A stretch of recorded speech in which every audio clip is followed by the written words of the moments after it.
This is not the quickest car I've ever driven. This is not the best handling car I've ever driven either. But when it comes to the craziest car, this is number one. Don't get me wrong, this is still a very quick car and a very good handling one at that. But what makes this car so crazy is that it lies to you. It tricks you. It plays with your mind. And it tricks you in more ways than one. This is basically the Matrix in car form. The first way this car tricks you is by blatantly lying to you with this tachometer. There is no internal combustion engine in this car, so why would there be a tachometer that supposedly measures engine speed? The second way this car tricks you is by emulating the sounds of other N cars like the Veloster N and the Elantra N that's equipped with the 8-speed wet clutch DCT. Now you'll also get those dual clutch sounds when you quickly accelerate and shift up high in the power band.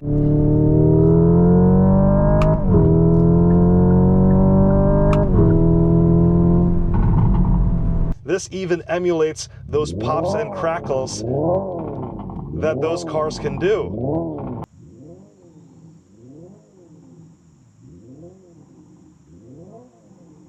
The third way is by the feel. Now, if you touch the armrest here, I think they've integrated some subwoofers because you could feel the vibration when you're in this ignition sound profile. Number 4, this emulates gears. So you know EVs have a single speed gearbox. There is no need to shift. But if you're in the business of lying to automotive enthusiasts, you want to have the ability to make this EV shift somehow. So by activating the NE shift, you can introduce those shift shocks like when you change your fake gears. And if you've ever driven the Elantra N or the Veloster N or even the Volkswagen Golf R or the Audi RS3, any car with a dual clutch transmission, this is going to feel exactly like that. There's a jolt between the gear shifts that can be very slight when there's not a lot of throttle or when you're lower in the RPMs, or it can be pretty jarring when you're driving more aggressively at wide open throttle or at higher RPMs. All of these lies and all of these tricks really make you believe you're sitting in a car with an engine. And if you're afraid how EVs are taking the fun out of driving cars, you are correct to believe that. But it's interesting how all of these little tricks and all of these deceptions can easily reintroduce that level of enthusiasm with this EV. Test drive it. Take it for a spin and turn on all of these features. I dare you to walk away thinking that this is just another EV, because it is not. I have driven all of the Hyundai N cars. I even own the very first Hyundai N car, the Veloster N. And this IONIQ 5N takes the spirit and the crazy built into the N cars and multiplies it by 10. For example, the straight line performance. This thing makes up to 641 horsepower, which means 0 to 60 can be achieved in 3.4 seconds per Hyundai specs. Without that NGB button, I'll talk more about that later, it's about 3.5 seconds. Still very quick. Almost supercar-like performance. And I will warn you, if you have passengers in this car, they might get carsick sitting in this car. That is not a joke. I have driven this car with a few other people, and in more than one occasion, they have felt sick after the drive is done. Handling-wise, this feels like a more monstrous IONIQ 5. Now, most of the weight is down below, so it feels super agile as you change directions. The suspension can be firmed up from normal to Sport Plus in this N page. This car is all-wheel drive, of course, so with its dual electric motors, this feels like a rally car plus a mid-engine supercar combined. It still feels like a heavy EV, so there's a lot of inertia to move around, which means that the tires are doing a ton more work. Not just transferring up to 568 pound-feet of torque, but also providing that lateral grip. Now, the tires in here is probably the third most critical upgrade compared to the motor and the battery. Now, the tires are typically the weak point for EVs, and for this performance EV, Hyundai has put on Pirelli P0s in here, and it's also wrapped on 21-inch forged wheels, so lower unsprung weight compared to non-forged wheels, and 275mm rubber, which means that this high-performance tire is going to be able to shift that 5,000-pound weight more easily. But at its core, this is still an IONIQ 5. This has the eGMP platform. It has been beefed up in various ways with the motors and the battery, of course, but this still has an 800-volt lithium-ion battery, which comes with preconditioning. That's a good thing.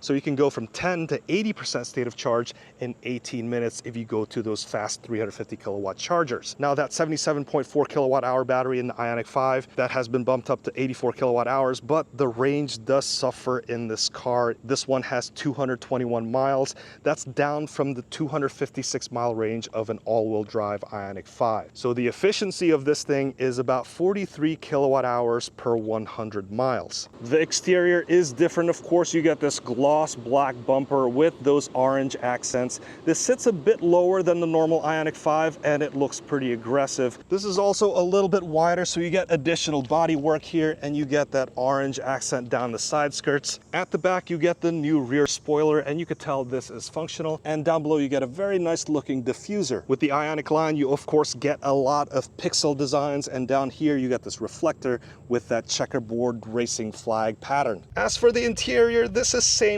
but different.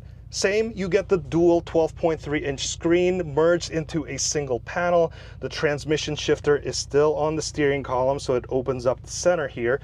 The dash layout is about the same. Overall dimensions also the same inside. I mean, there's just an impressive 40 inches of legroom at the back. But of course, there's a lot that's different. The color scheme for starters, it only comes in this black instrument panel. Dark interior, the seats are heavily bolstered. This is very similar to the Elantra N and the Veloster N. This is finished in the Alcantara and also the H-Tex leather patterns. It feels like leather, but it's not. You have the steering wheel. I mean, this thing is just nuts. It looks like the normal IONIQ 5 steering wheel, but this thing has taken growth hormones and hit the gym every single day for the past year. I mean, look at this thing. This thing has abs and traps as well. This drive mode button allows you to change between eco, normal, and sport drive modes, but if you long press on it, this is how you engage the N mode. Here is where it gets really fun because the display changes, and of course it lies to you with this tachometer display. This display is more race focused. You can see the motor temperature here for the front and rear, and also the battery temperature. This button here is NGB or N-Grin boost, and since this is an EV, normally you make 601 horsepower and 545 pound-feet of torque. But if you press this, this allows the motor to work a little bit harder, extract more power from the battery, so it can make 641 horsepower and up to 568 pound-feet of torque. So 0 to 60 normally 3.5 seconds, and then it goes down to 3.4 seconds. Again, that's Hyundai's claims. Top speed of this thing is 161 miles per hour. And then you have these two N buttons here. This one changes the different sound profiles, while this one scrolls through the different custom modes. I'll just say that which button does what isn't very intuitive, so it's kind of cool that way. You know, only you know what the buttons are and how to engage all of the different special modes. I will say that after driving it for a week, I'm still learning all of the interesting nuances here because there's so much to tweak. Just take a look at this end screen here. You have the different custom modes. You get this nice G-force meter as well, and if you go scroll to the left, you get all of these additional functions here like N torque distribution, and then you have the N pedal, the N race mode, and N drift optimizer. If you go into this mode, you can see additional parameters that you can change, and I think I can make about a 2-hour video explaining all of the different features that you get in this N mode page. There's a lot to tweak in here, which is really cool because you want to make your car your own, and there's a lot of ways you could do so in this Hyundai IONIQ 5N. You know, all of that is great, but it does come with a price. This one starts at $66,100. That's before delivery. And this one that I have with the $1,000 performance blue paint, this one dials in at $68,685. And that's before any incentives or potentially any markup, because you can only get these in select dealers and in select states. Now, that's a pricey car, and EVs are pricey, but think about it. How many other 600 horsepower cars can be bought for less than $70,000. You can't even get the Hellcat at those prices anymore. They're now more expensive. Bottom line, this car is the craziest car I have ever driven. I believe that if car makers want to sell more EVs, they need to introduce these lies and tricks to make it seem less perfect. Because that's the problem with EVs, is that a lot of people say that they're soulless, it lacks character, But what does that all really mean? It means that cars need to have imperfections, or at least you need to introduce these imperfections. And that's what all those lies and deceptions are really about. They're trying to introduce all of these shortcomings of normal cars so that you could somehow relate with it, because our lives aren't perfect. They need to do something like this, introduce all of those lies that make people think that this is not an EV. It certainly worked for me. Maybe it might work for you. And since you're still watching this video, check out my other video review of the non-crazy IONIQ 5. I want to thank you so much for watching all the way till the end. My name is Hanson. That's the Hyundai IONIQ 5N, and I'll see you in the next one.